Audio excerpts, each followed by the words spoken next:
Hello everyone, good evening, welcome. ये हमारा क्या है? हिस्ट्री हम कर रहे हैं, ठीक है।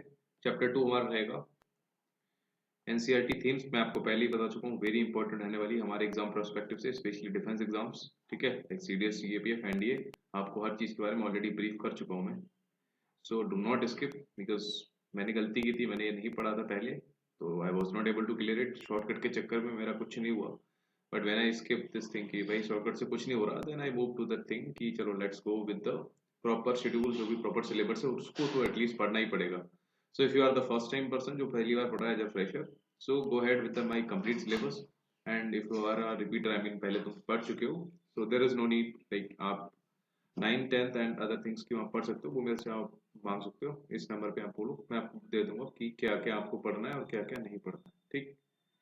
Just to WhatsApp me on this number. और तो हम शुरू करते हैं। हम ऑलरेडी हड़प्पा और मोहनजोदाड़ो के बारे में पढ़ चुके हैं लास्ट क्लासेस में। हमने अभी क्या किया, मैंने ये जो आपको रेड क्लास देख रहा है, रेड रेड, मैंने पढ़ के ऑलरेडी इस पर टिक मार दिया, इससे हमारा टाइम बचेगा और हम वही पढ़ेंगे जो इम्पोर्टेंट है, ठीक।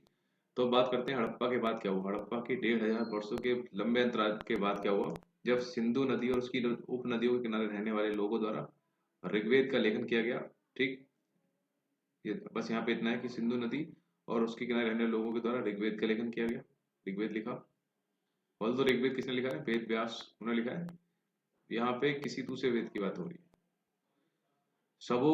और उसी टाइम के बाद बता रहा है कि आफ्टर हड़प्पा, ये सब चीजें हड़प्पा के बाद चली हैं इसमें, कि सबों के साथ विभिन्न प्रकार के लोहे से बने उपकरण, ठीक, और हथियारों को भी दफनाया जाता था उस टाइम पे, ठीक। उनको लगता था कि भाई हो सकता है एक नई लाइफ स्टार्ट होती हो आफ्टर द डेथ, ठीक। तो ये था वो। अब उसमें क्या था, प्रिंसेप और प्रियदर्शी क्या है।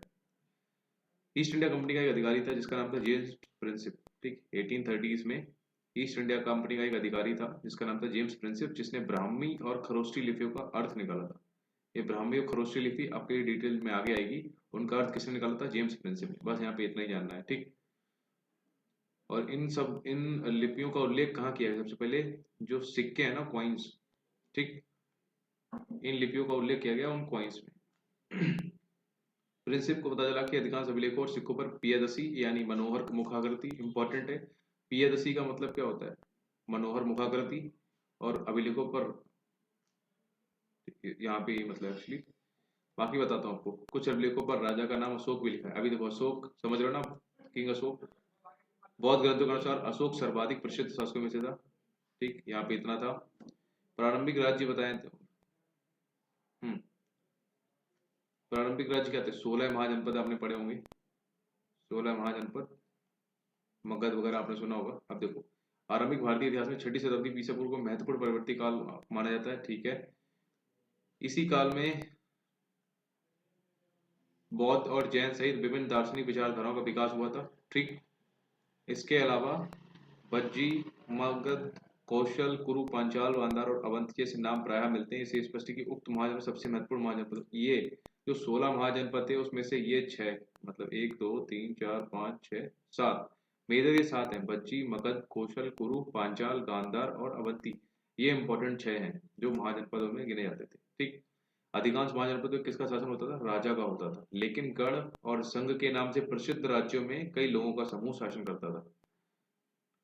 देखो, महाजनपदों पे राजा करेगा शासन, लेकिन जो गढ़ और संघ के नाम से होते हैं ना, उनमें जो प्रसिद्ध लोग, जो प्रसिद्ध थे ना, जो भी हमारे गढ़ और संघ के नाम से यूनियन थे, उसको इंग्लिश में यूनियन ही बोलेंगे, तो वहां पर जो रूल करता था वो कौन करता था? एक मतलब ओलिगार्ची तो नहीं बोलेंगे, उसको बोलेंगे कई लोगों का समूह था, ठीक है। A group of the people उस पर रूल करता था। यहाँ पे इंस्क्रिप्शंस जो हमारे होते हैं, ठीक है, जिसको बोलते हैं अभिलेख, उसमें उसके बारे में बताया गया कि प्राचीनतम अभिलेख जो है प्राकृत भाषाओं में लिखे जाते थे, ठीक है। प्राचीन और इंपॉर्टेंट है। प्राचीन अभिलेख किसमें? प्राकृत लैंग्वेज में लिखे जाते थे। और प्राकृत उन भाषाओं को कहते हैं जो जन सामान्य की भाषाएं होती हैं, जैसे हम लोग हिंदी बोलते हैं, ठीक। उस हिसाब से उस टाइम पे प्राकृत रहती थी। इस अध्याय में अजात शत्रु और अशोक जैसे शासकों के नाम प्राकृत में लिखे गए हैं, इंपॉर्टेंट है। अजातशत्रु और अशोक ये प्राकृत भाषा में लिखेंगे, इसमें बताया गया, क्योंकि यह नाम प्राकृत अभिलेखों से प्राप्त हुए हैं। आपको यहाँ तमिल, पाली और संस्कृत जैसी भाषाओं के शब्द भी मिलेंगे। कौन कौन से? तमिल मिलेंगे, पाली, संस्कृत के शब्द मिलेंगे, ठीक है।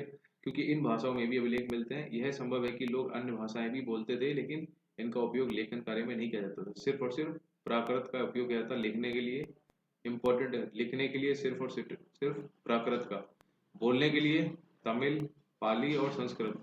ठीक। अब बताया गया कि जनपद का अर्थ एक ऐसा भूखंड है, यहाँ पे जनपद क्या है, एक ऐसा भूखंड है जहाँ कोई जन, लोक कुल या मतलब किसी प्रकार की रेस कोर्स अपना पाँव रखता है तो बस जाता है। शब्द का प्रयोग प्राकृत और संस्कृत दोनों में मिलता है। ठीक है, जनपद तो दोनों का शब्द है, प्राकृत और संस्कृत। ठीक। वहां पे प्रत्येक महाजनपद की एक राजधानी होती थी। ऑब्वियसली जनपद उसकी राजधानी होगी। ये देखो 16 महाजनपद है ऊपर से लेकर नीचे तक। ठीक। अभी देखो इस बारे में दे रखा नीचे। ब्राह्मणों ने धर्मशास्त्र नाम के ग्रंथ की रचना शुरू की। धर्मशास्त्र नाम की रचना कैसे शुरू की? ब्राह्मणों ने, बस। और उसमें क्या लिखा था कि शासक क्षत्रिय वर्ण से ही होंगे, जो भी रूल करने वाले होंगे वो क्षत्रिय वर्ण से ही होंगे। ठीक। ये अपेक्षा की जाती थी कि शासक क्षत्रिय वर्ण से ही होंगे। शासकों का काम किसानों, व्यापारियों, शिल्पकारों से कर तथा भेंट वसूलना माना जाता था। मतलब ये वो बता रहे हैं कि क्षत्रिय क्या करते हैं जनरली, जैसे सबसे ऊपर ब्राह्मण रहता था, फिर क्षत्रिय, और फिर नीचे और रहते थे शूद्र और वैश्य। ठीक। ये सबसे हाई क्लासेस थे। इन्होंने धर्मशास्त्र की रचना की, ऐसे बताना चाह रहे हैं। मतलब टॉप क्लास में ही रहते थे राजा वगैरह, उसके बाद क्षत्रिय इनको प्रोटेक्ट करते थे और इनके अंडर सर्विस करते थे, इन किसी से भी वसूलते थे कुछ भी। ठीक है। शूद्र और वैश्य हमारे जो SC ST आज की डेट में मान सकते हैं ऐसा, बट ऐसा ये सिस्टम था पहले। ठीक। ओलिगार्ची आपने सुना होगा, इंग्लिश में उसको ओलिगार्ची कहते हैं। ओलिगार्ची या समूह शासन उसे कहते हैं जहां सत्ता पुरुषों के एक समूह के हाथ में होती है। आपने पिछले वर्ष जिसे रोमन, हाँ देखो सॉरी मैं यही बता रहा था यहाँ पे, ओलिगार्ची कहते हैं इसको यार। कई लोगों का समूह शासन करता था ना गढ़ पे, तो उसको बोलते हैं ओलिगार्ची। ठीक। चलो, ये हमारे यहाँ पे हो गया। 16 महाजनपद सबसे पहले था मगध, और बहुत इंपॉर्टेंट था ये। ठीक है। इसको पूरा भी पढ़ सकते हो, लेकिन मगध जिसको करंटली बिहार, आधुनिक बिहार, मॉडर्न बिहार कहते हैं, सबसे शक्तिशाली, सबसे ज्यादा पावरफुल था। ठीक है। और ये यहाँ की एक मगध क्षेत्र में खेती की उपज खासतौर पर अच्छी होती थी। दूसरे ये कि लोहे की खदानें, ठीक, लोहे की खदानें यहाँ पे अवेलेबल थी जिससे हथियार बन जाते थे। जंगली क्षेत्रों में हाथी उपलब्ध थे। आई एम टेलिंग यू, यहाँ से PYQ बना हुआ है हमारे CDS का। लिटरली यही ऑप्शन था कि उनके लिए ये जो मगध थी कैपिटल, उसके पास क्या क्या चीजें अवेलेबल थी या फिर क्या क्या सोर्सेस थे सर के। तो जंगली क्षेत्रों में हाथी मिलते थे इनको। ठीक। जो सेना के लिए इंपॉर्टेंट थे। साथ ही गंगा और इसकी उपनदियों के आवागमन सस्ता, मतलब रिवर है तो वहां से क्या हो जाएगा, हमारा ट्रांसपोर्टेशन इजी हो जाएगा। ठीक है। और चीप भी रहेगा, सस्ता भी रहेगा। ठीक। आरंभिक जैन और बौद्ध लेखकों ने मगध की महत्ता का कारण विभिन्न शासकों की नीतियों को बताया। ठीक। लेखकों के अनुसार बिंबिसार, अजातशत्रु, महापद्मनंदा जैसे प्रसिद्ध राजा अत्यंत महत्वाकांक्षी शासक थे और इनके मंत्री इनकी नीतियां लागू करते थे। ये पहला बता रहा है। प्रारंभ में राजगाह, आज जिसको कहते हैं आधुनिक बिहार के राजगीर का प्राकृत नाम था। प्रारंभ में राजगाह, मगध की राजधानी क्या थी पहले? राजगाह थी। ठीक है। और राजगाह का मतलब क्या है? राजाओं का घर। ठीक। बाद में मगध की राजधानी क्या बना दी गई थी 4वीं शताब्दी में? पाटलिपुत्र। बस इतना ही इंपॉर्टेंट है, कुछ नहीं है। फिर यहाँ पे इंपॉर्टेंट है, PYQ यहाँ से बना हुआ है। भाषाएं और लिपियां की बात करें तो अशोक के अधिकांश अभिलेख प्राकृत में मिलते हैं। आपको बताया था ना, प्राचीनतम भाषा प्राकृत सबसे पहले इसी में लिखा गया था। जबकि वेस्टर्न से मिले अभिलेख अरामाइक और यूनानी भाषा में। ठीक। वेस्टर्न वाले अरामाइक और यूनानी भाषा में, बट जो इंडिया के हैं मोस्टली वो प्राचीनतम वाले जो भी हैं एंशिएंट वाले, वो प्राकृत लैंग्वेज में ही है। प्राकृत के अधिकांश अभिलेख ब्राह्मी लिपि में मिले। अब देखो प्राकृत के जो भी मिले हैं वो मैक्सिमम लिखे हैं ब्राह्मी लिपि में, खरोष्ठी में नहीं। ठीक। और जबकि पश्चिमोत्तर के कुछ अभिलेख खरोष्ठी में। अभी हमारे देखो, ये इंडिया है अभी करंटली, ये इंडिया पहले बहुत बड़ा था। ठीक है। वास्तव डिवाइडेड, मतलब डिसाइड नहीं था किसी का कुछ। तो ये बताना चाह रहा है कि जो हमको अभिलेख मिले हैं हमारे जो प्राचीनतम है वो प्राकृत के हैं, इंडिया में मिले हैं, और वेस्ट से आए हैं वो अरामाइक है, अरामाइक है। ठीक। जो प्राकृत वाले हमारे कौन सी लैंग्वेज में है? ये हमारी दो है, ब्राह्मी और खरोष्टी। तो ब्राह्मी में हमारे प्राकृत, अब ऐसे याद रख सकते हो, ब्राह्मी ब्रह्मा इंडिया में है सर के, और अरमाई खरोष्टी। ऐसे आप बना सकते हो mnemonics if you want, otherwise there is no need. आपको ये याद रहेगा, अरमाई खरोष्टी, ब्राह्मी और प्राकृत। ये देखो ब्राह्मी और प्राकृत ऐसे लिख सकते हैं ना, ब्राह्मी में भी ऐसे रा निकलता, तो ऐसे एक बना सकते हो सिनोनिम है करके। ठीक। खैर, अभी देखो ये बता रहे हैं एक आरंभिक साम्राज्य, एक स्टार्ट होता हुआ साम्राज्य के बारे में बता रहे हैं कि मगध के विकास के साथ साथ साम्राज्य मौर्य साम्राज्य का, ठीक है, हुआ होता है। किसने बनाया था? चंद्रगुप्त मौर्य ने, ठीक। पश्चिम में अफगानिस्तान बलूचिस्तान तक फैला था, हुआ था, ठीक है। अब चंद्रगुप्त मौर्य का बेटा था अशोक, ठीक। अशोक को सर्वप्रसिद्ध राजा माना जाता है, ठीक है, क्योंकि उन्होंने उड़ीसा पर विजय प्राप्त की थी, आपको पता है। मौर्य वंश के बारे में इतिहास जानकारी कैसे प्राप्त करते हैं कि अ, इतिहास की रचना के लिए इतिहासकारों ने विभिन्न सोर्स शामिल किए हैं, ठीक है। इनमें पुरातात्विक प्रमाण भी शामिल, विशेषकर मूर्तिकला, मतलब मूर्तियों से पहचाना है कि भाई अच्छा ये मौर्यकालीन का इतिहास है, ऐसा के। चंद्रगुप्त मौर्य के दरबार में आए यूनानी राजदूत मेगास्थनीज, इनकी बुक बहुत फेमस है, कई बार एग्जाम में पूछी गई है। बुक का नाम क्या है आप लोग बताओ? अच्छा चलो मैं ही बता देता हूँ, अभी तो मैं पढ़ा ही रहा हूँ। बुक का नाम है इंडिका, ठीक। ये बुक मेगास्थनीज लिखी जो चंद्रगुप्त मौर्य के दरबार में आए हुए थे, यूनान यूनान से आए थे, ठीक। क्वेश्चन यहीं से आएगा और कुछ नहीं होगा भाई साहब। चंद्रगुप्त मौर्य के दरबार में आए थे मेगास्थनीज, जिन्होंने बुक लिखी थी इंडिका, और ही बिलोंग्स टू यूनान, ठीक। एम्बेसडर फ्रॉम यूनान, ठीक। एक और सोर्स है जिसका उपयोग प्राय किया जाता है, अर्थशास्त्र। अर्थशास्त्र किसने लिखी है? कौटिल्य, हमारे उन्होंने चाणक्य, जिनको जानते हो ना, चाणक्य ने लिखी है, ठीक। जो चंद्रगुप्त के मौर्य थे, चंद्रगुप्त मौर्य के मंत्री थे, ये उनको बताया। पत्थरों और स्तंभों पर भी मिले इसो के अभिलेख प्राय सबसे मूल्यवान स्रोत माने जाते हैं, क्योंकि उन्होंने सबसे ज्यादा इंस्क्रिप्शंस पत्थरों पर लिखवाए थे, ठीक, और उनके पोल द्वारा बनवाए थे। अशोक वह पहला सम्राट राजा था जिसने अपने अधिकारियों और प्रजा के लिए संदेश प्राकृतिक पत्थरों और पॉलिश किए गए स्तंभों पर लिखवाए थे, ठीक। वो पोल पर और पत्थरों पर लिखवाता था। इलाहाबाद में मिलेगा आपको। अशोक ने अपने अवलियों के माध्यम से धम्म का प्रचार किया, ठीक है।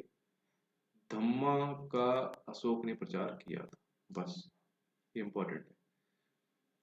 मौर्य साम्राज्य के 5 प्रमुख राजनीतिक केंद्र थे। अब मौर्य के 5 राजनीतिक मतलब पॉलिटिकली सेंटर कौन कौन से थे? उसकी कैपिटल जो थी पाटलिपुत्र, ठीक। उसका सेंटर था तक्षशिला, उज्जैनी, तोशली और सुवर्णगिरी, ये 5 प्लेस हैं, ठीक है। कुछ भी बना सकते हो आप, P T U T S, P T U T S बना सकते हो, otherwise there is no need, आप देख लो। बस पाटलिपुत्र आपको याद रहेगा, तक्षशिला, उज्जैनी, तोसली और सुवर्णगिरी, ये 5 और थे राजनीतिक केंद्र, बस, ठीक। इसके अलावा और कुछ नहीं इसमें पढ़ने के लिए, जो होगा मैं बता दूंगा। बाकी सब कहानी लिखी हुई है, ठीक है। जबकि सुवर्णगिरी, जिसका मतलब होता है सोने के पहाड़, कर्नाटक में सोने की खदान के लिए उपयोगी था, उसी टाइम पे ये चीजें मिली थी, ठीक। यहाँ पे देखो जो इम्पोर्टेंट बता रहा हूँ। अच्छा, सम्राट के अधिकारी क्या करते थे? जो अधिकारी थे, तो मेगास्थनीज की जो एक विवरण है उन्होंने लिखा हुआ कुछ, उसमें बता रहे हैं कि क्या करते थे वो। नदियों की देखरेख करते थे, भूमि का मापन करते थे, छोड़े जो नहर वगैरह से पानी छोड़ा जाता था उसका देखरेख करते थे, ठीक है। शिकारियों के काम देखते थे कि कुछ अच्छा कर रहे हैं तो उनको इनाम देते थे, और कुछ गलत कर रहे हैं तो उनको दंड देते थे, ठीक है। भूमि से जुड़े हुए व्यवसायों का निरीक्षण करते थे, लकड़हारों, बढ़ई, लोहारों, खननकर्ताओं का वो करते थे, निरीक्षण करते थे, बस ये इंपॉर्टेंट है। बेसिक काम आज की डेट में यही है, ठीक। मेगास्थनीज ने सैनिक गतिविधियों के संचालन की एक समिति, 6 उप समितियों का उल्लेख किया। इनमें से एक का काम नौसेना था। 6 समितियां थी ना, देखो, एक का नाम नौसेना का संचालन था, दूसरा यातायात ट्रैफिक, तीसरा खान पान, सॉरी दूसरी का अच्छा, उप समिति, एक समिति और 6 उप समिति। तो एक जो समिति है वो नौसेना, दूसरी यातायात और खान पान, तीसरी काम पैदल सैनिकों का संचालन, चौथी करती थी हमारी अश्वरोही जो घोड़े वगैरह हैं उनको देख रेख करता थी, पांचवी रथराइयों, छठी का काम हाथियों का संचालन, बस ये था। धम्म के सिद्धांत बहुत ही साधारण और सार्वभौमिक थे, ठीक। किसने प्रचार शुरू किया था धम्म का? अशोक का, इंपॉर्टेंट है। धम्म के प्रचार के लिए धम्म महामंत्र नाम से विशेष अधिकारियों की नियुक्ति की गई, और ये किसने की होगी आप लोग बताओ? अभी मैंने अभी आपको बताया, ठीक है। 20वीं सदी के राष्ट्रवादी नेताओं ने भी अशोक के प्रणव से मान, सोच रहे हो, 20th सेंचुरी के लोग भी अशोक को सोर्स ऑफ इंस्पिरेशन मानते हैं, ठीक। अब हमारे लिए इंपॉर्टेंट है यहाँ पे राजधर्म के जो करंटली प्रिंसिपल्स हैं। उपमहाद्वीप के दक्कन और उससे दक्षिण के क्षेत्र में स्थित तमिलकम एवं जो कि तमिलनाडु और आंध्र प्रदेश और केरल के कुछ हिस्से तमिलकम में आते हैं, में चोल, चेर और पांड्या जैसे सरदारियों का उदय हुआ था, ठीक है। उसी टाइम पे साउथ में चोलाज आ गए थे, चेराज और पांड्याज आ गए थे, ठीक है। बहुत ही समृद्ध और स्थायी होते थे। अच्छा, यूनानी सोर्सेस ने ये बताया है कि मौर्य सम्राट के पास 6 लाख पैदल सैनिक थे, 30,000 घुड़सवार थे और 9,000 हाथी थे, ये बता रहे यूनानी सोर्सेस, ठीक। बता रहे कितनी मतलब उसके पास आर्मी थी कितनी बड़ी। सरदार और सरदारी के बारे में दे रखा है। सरदार एक शक्तिशाली व्यक्ति होता था जिसका पद वंशानुगत होता था, भी हो सकता था, मतलब जरूरी नहीं, हो भी सकता था, नहीं भी। उसके समर्थक उसके खानदान के लोग होते हैं। सरदार के कार्यों में विशेष अनुष्ठान का संचालन, युद्ध के समय नेतृत्व करना और विवादों को सुलझाने में भूमिका निभाना था बीच की है। ओके ओके, यही सब है जो एक एक बेसिक काम होता है एक बंदे का। दैविक राजा, मध्य एशिया से लेकर पश्चिमोत्तर भारत तक शासन करने वाले कुषाण शासकों ने लगभग प्रथम शताब्दी, ठीक है, इस उपाय का सबसे अच्छा उदाहरण प्रस्तुत किया। दैविक राज, अभी देखो बताऊं, जिस प्रकार के राजधर्म को कुषाण शासकों ने प्रस्तुत करने की इच्छा की, उसका सर्वोत्तम प्रमाण उनके सिक्कों।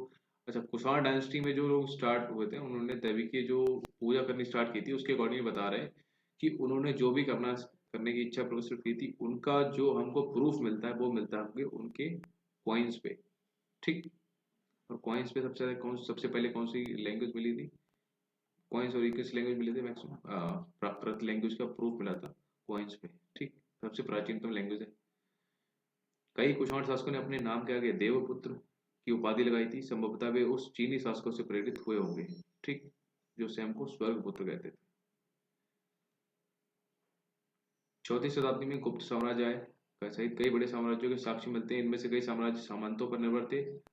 ठीक। जो सामंत शक्तिशाली होते थे वे राजा बन जाते थे, और जो राजा दुर्बल होते थे वे बड़े शासकों के अधीन हो जाते थे। आज की डेट में सेम ही चल रहा है। गुप्त शासकों का इतिहास साहित्य, सिक्कों और शिलालेखों की सहायता से लिखा गया है। गुप्ताज का जो हिस्ट्री है ना, मतलब गुप्ता क्या, मोस्टली का इतिहास सिक्कों पे मिलेगा या फिर इंस्क्रिप्शंस पे ही मिलेगा आपको। ठीक। यहाँ देखो, ये कुल्हाड़ सिक्का है, ये आगे भगवान है, इधर ये, सॉरी ये भगवान है, और ये हमारे अग्रभाग कनिष्क का है, पृष्ठभाग देवता है, ये देवता है, ये कनिष्क। इलाहाबाद में एक स्तंभ है, देखो है ना, इलाहाबाद स्तंभ अभिलेख के नाम से प्रसिद्ध। प्रयाग प्रशस्ति की रचना हरिशेन हरिशेन ने की थी। इलाहाबाद प्रयाग प्रशस्ति, ये इंपॉर्टेंट है पास। प्रसिद्ध प्रयाग प्रशस्ति नाम की रचना किसने की? हरिशेन ने की, जो इलाहाबाद स्तंभ है। ये देखो, इलाहाबाद में ऐसे ही रखा हुआ था। ठीक। यहाँ पे देखो क्या है, समुद्रगुप्त की प्रशस्ति में क्या लिखा हुआ है? वही सब चीजें लिखी हुई हैं। और लास्ट में लिखा, वे देवताओं में कुबेर जो धन के देवता हैं, वरुण जो समुद्र के देवता हैं, इंद्र जो वर्षा के देवता हैं, और यम जो मृत्यु देव के देवता हैं। अभी देखो, ये सब चीजें पता है, एक बार क्वेश्चन पूछी गई थी, काल्की के बारे में पूछ लिया था, जो हमारे नेक्स्ट भगवान के अवतार है। यूपीएससी ब्रदर कुछ भी पूछ सकती है आपसे, यू डू नॉट नो यार एक्चुअली। खैर, let's back to the like. अब देखो, ये इंपॉर्टेंट है। एक सुदर्शन लेक नाम की झील है, ठीक है, जो किसने बनवाई थी? पुष्यगुप्त शुंग ने। ठीक है, इसको हिंदी में लिखे तो इसकी इतनी हिस्ट्री आप याद रखना जितने मैं बताऊं आपको। पुष्यगुप्त शुंग, तो हम शुंग डायनेस्टी इसमें बनवाई थी। ठीक। सुदर्शन झील एक कृत्रिम, मतलब ये आर्टिफिशियल झील है, लेक है। ठीक। इस अभिलेख को शक शासक रुद्रदमन की उपलब्धियों का उल्लेख करने के लिए बनवाया गया था। शक के शासक रुद्रदमन थे, क्योंकि रुद्रदमन का ही वो गवर्नर था। क्या नाम था उसका? पुष्यमित्र शुंग। उसने बनवाई थी ये। ठीक। गुजरात में है ये। और इस अभिलेख में कहा गया कि जलभद्र और तटबंधों वाली इस झील का निर्माण मौर्य काल में एक स्थानीय राज्यपाल द्वारा किया गया। उसका नाम है पुष्यमित्र शुंग। ठीक। इसके अलावा तत्कालीन शासक रुद्रदमन ने इस झील की पहले मरम्मत करवाई। रुद्रदमन ने सबसे पहली बार इस झील की मरम्मत करवाई थी। ठीक है। और मरम्मत में जो भी खर्चा हुआ था अपने पास ही दिया था, कर्जा उससे प्रजा से कुछ भी नहीं लिया था। ये इंपॉर्टेंट है इसके लिए, बाकी कुछ नहीं। सुदर्शन लेख के बारे में आपको आगे बताऊंगा डिटेल्ड। ठीक। जातक और पंचतंत्र किसने लिखी है? पंचतंत्र तो विष्णु शर्मा ने लिखी है।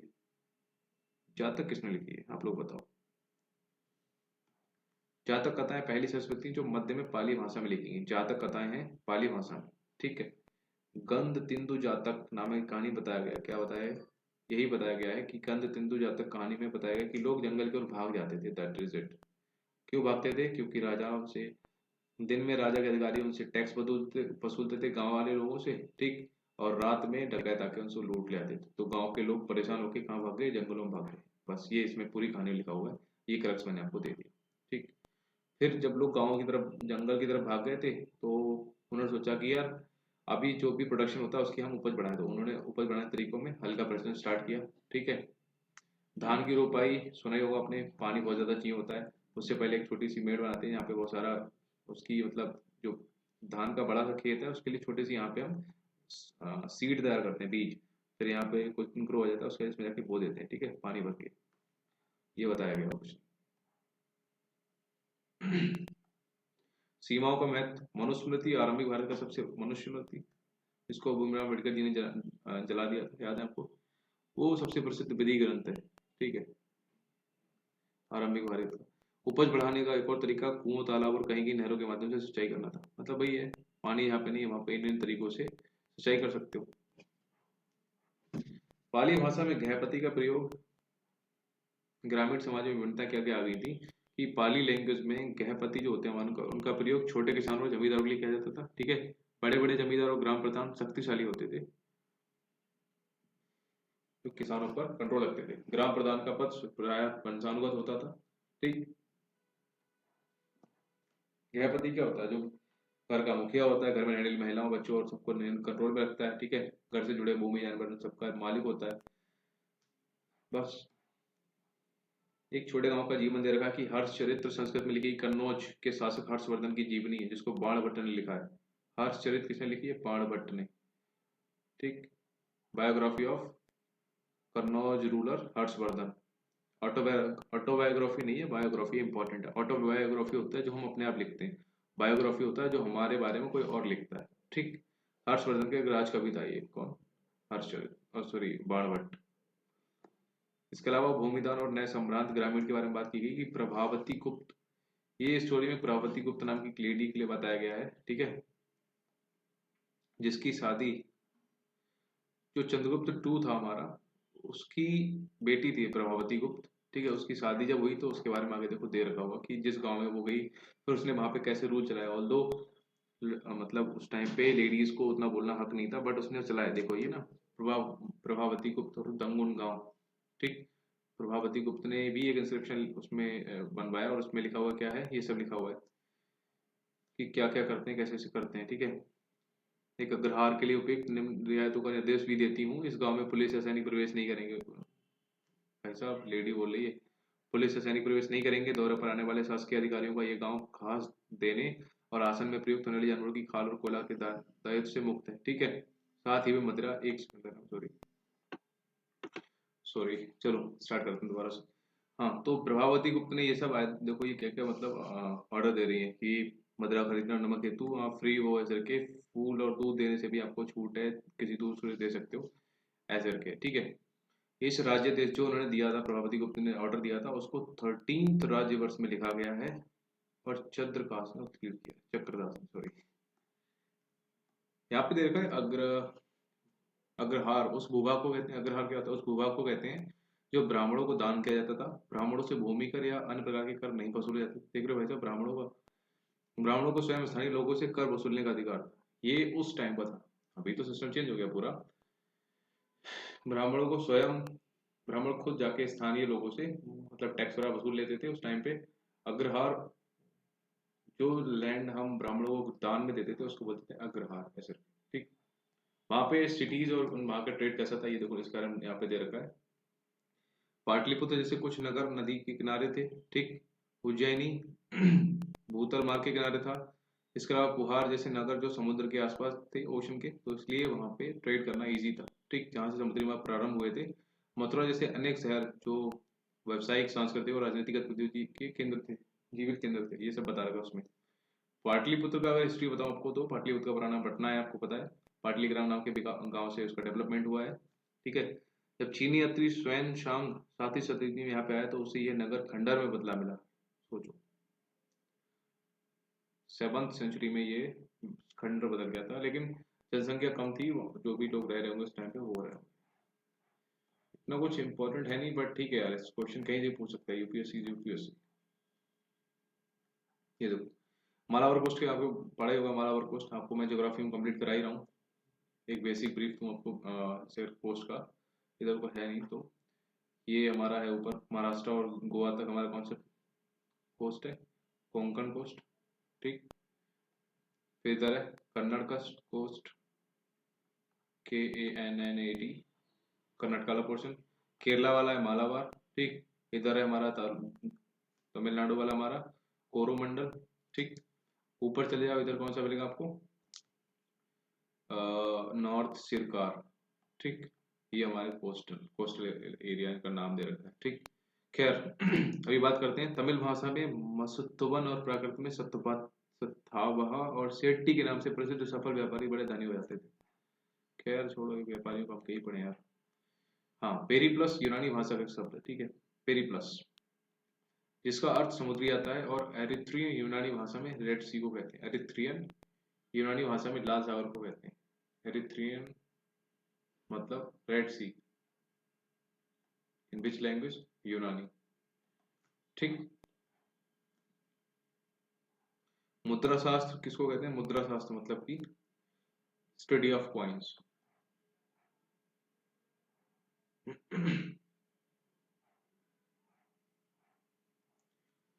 अभी देखो यहाँ पे ब्राह्मी, सॉरी, यहाँ पे ब्राह्मी लिपि का अध्ययन कैसे करते थे? आधुनिक भारतीय भाषाओं में प्रयुक्त लगभग सभी लिपियों का मूल ब्राह्मी लिपि है, समझ रहे हो ना।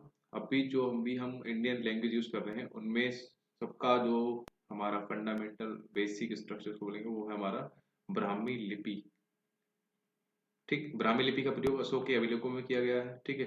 18वीं सदी से यूरोपीय विद्वानों ने भारतीय पंडितों की सहायता से आधुनिक बंगाली, मॉडर्न बंगाली, देवनागरी लिपि में कई पांडुलिपियों का अध्ययन शुरू किया और उनके अक्षरों के प्राचीन अक्षरों के नमूनों से तुलना कंप्लीटली मतलब कंपैरिजन किया था। बट मेजर तो हमारा जो था ब्राह्मी लिपि में था। मैंने आपको कहा ना प्राचीन सबसे कौन सा था? प्राकृत लैंग्वेज थी, और वो भी किसमें लिखी थी? ब्राह्मी लैंग्वेज में, ठीक। ब्राह्मी लैंग्वेज, खरोष्टी और माइक जो अफगानिस्तान वगैरह एरिया से थी, ठीक है।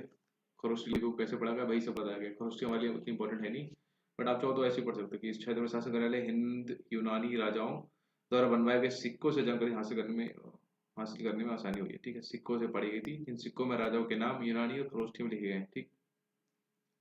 यूनानी भाषा पढ़ने वाले यूरोपीय विद्वानों ने अक्षरों का मेल किया और वैसे करके उनको पता लगा कि हाँ ये खरोष्टी लैंग्वेज, खरोष्टी लिपि है, सॉरी। अभिलेखों से प्राप्त जो हिस्टोरिकल हमारे प्रूफ हैं उनमें क्या है कि सोर्स नंबर 10 इंस्क्रिप्शन का, सोर्स नंबर 10 में शासक अशोक का नाम नहीं लिखा गया है। ये वेरी इंपॉर्टेंट है। किस सोर्स में अशोक का नाम नहीं लिखा गया? तो अशोक सोर्स नंबर 10 में नहीं लिखा गया। इसमें अशोक द्वारा अपनाई गई उपाधि, ठीक है, जो टाइटल्स और उनको जो प्रयोग किया गया उसके बारे में लिखा है। जो टाइटल्स क्या थे? देवनाम प्रिय, जिसका नाम था देवताओं का प्रिय, और प्रियदर्शी, जिसका नाम पीछे बताया था ना आपको, देखने में सुंदर। अगर आप किसी सुंदर कन्या को जानते हो आप बोल सकते हो, बट मेक श्योर आप जानते हो। वो भी आपको जानती हो यार। चलो खैर, अशोक नाम अन्य अभिलेखों में मिलता है जिसमें उनकी उपाधियां भी लिखी। देखो सोर्स नंबर 10 में अशोक का नाम नहीं मिलता है, अन्य अभिलेखों में अशोक का नाम मिलता है जिसमें उनकी टाइटल्स भी लिखे हुए हैं। बस ये पढ़ना है, इंपॉर्टेंट और कुछ नहीं।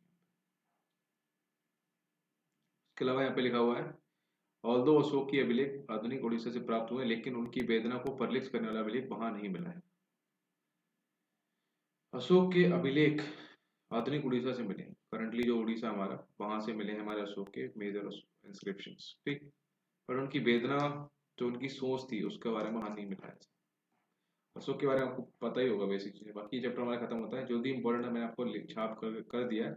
आप लोग चाहो तो इसमें जो क्रक्स है वो तो हमने आपको बता दिया, but if you are interested in history, ठीक है, अगर आपको इंटरेस्ट है हिस्ट्री में तो आप इसको बुक को डाउनलोड कर सकते हो। अगर आप बोलोगे तो मैं इसकी लिंक भी प्रोवाइड कर दूंगा आपको, हमारे जो भी नीचे ग्रुप रहता है, ठीक। बाकी एनसीईआरटी साइट आप जाके डाउनलोड कर सकते हो, वहां से हिंदी इंग्लिश दोनों में टेक्स्ट बुक करके आएगा, वहां से आप डाउनलोड कर लेना, ठीक। मेक श्योर थीम्स करना आप 12th क्लास की हिस्ट्री की, और ये पार्ट, जो थीम्स का पार्ट 1 है वो चल रहा है, उसका ये चैप्टर नंबर 2 है, ठीक। चलो इसको हम खत्म करते हैं। In case if you have any problem just do WhatsApp on this particular number, ठीक, और just do comment down, give me a suggestion यार, जो भी प्रॉब्लम होगी will sort it out. So thank you, take care, bye bye, जय हिंद।